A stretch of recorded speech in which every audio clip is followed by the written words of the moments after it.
শহরের বিভিন্ন এলাকা থেকেই কিন্তু এই মানুষজন আসছেন, কিংবা তাদের যে প্রত্যাশা, যেহেতু এখন পর্যন্ত সব দিক বিবেচনা করেই ছাত্র শিবিরের যেই ডাকসুর যে পূর্ণাঙ্গ প্যানেল, সেই প্যানেলই যেহেতু এগিয়ে রয়েছে, তাদের মধ্যে কিন্তু এক ধরনের উচ্ছ্বাস দেখা যাচ্ছে।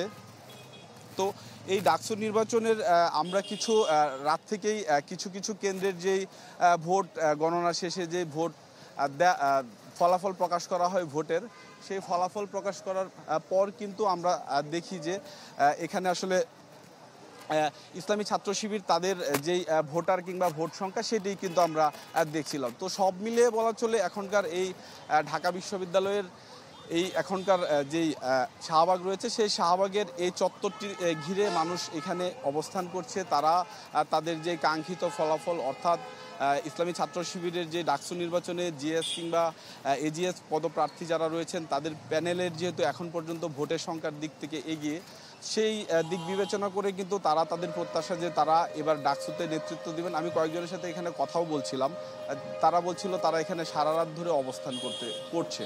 অর্থাৎ এই অবস্থান করার কারণ হচ্ছে যে তাদের যে কাঙ্ক্ষিত ইচ্ছা, কিংবা তারা যেহেতু ডাকসুতে এই নির্বাচনে অংশ নিয়ে পূর্ণ প্যানেল জয় হওয়ার পথে, তো সেই আশাই কিন্তু তারা ব্যক্ত করছে।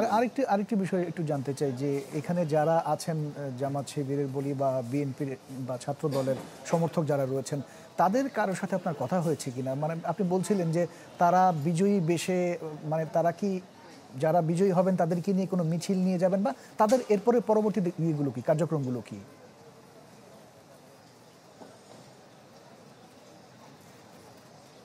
না, বিশেষ করে ইমতিয়াজ, রাতের পর থেকে, অর্থাৎ মধ্যরাতের পর থেকে কিন্তু এখানে আসলে বিএনপির কোনো নেতাকর্মী কিংবা ডাকসুতে যারা অংশ নিয়েছে তাদের সমর্থকদের এখানে আসলে দেখা যায়নি। অর্থাৎ শেষ রাতের দিকে আমরা দেখছিলাম যে এখানে শুধুমাত্র ইসলামী ছাত্র শিবিরের যে সমর্থকরা তারাই কিন্তু অবস্থান করছিলেন। তারা যেটি বলছেন যে যেহেতু তাদের এই ডাকসুতে তারা অংশ নিয়েছেন, তাদের এই যে বিশ্ববিদ্যালয়ের যে ছাত্রছাত্রীরা তাদেরকে ডাকসুর এই নির্বাচনে ভোট দিয়েছেন, সেক্ষেত্রে তারা যেটি বলছেন যে তারা ভোটের সংখ্যার দিক থেকে অনেকটা এগিয়ে। তাদের যে প্রতিদ্বন্দ্বী ছিল, তারা যেহেতু তাদের থেকে এই ভোটের সংখ্যার পার্থক্যটা অনেক বেশি, সেক্ষেত্রে তারা ধরেই নিয়েছেন যে তারা এই ডাকসুর নির্বাচনে তাদের যে পূর্ণ প্যানেল সেটি উঠে আসবে।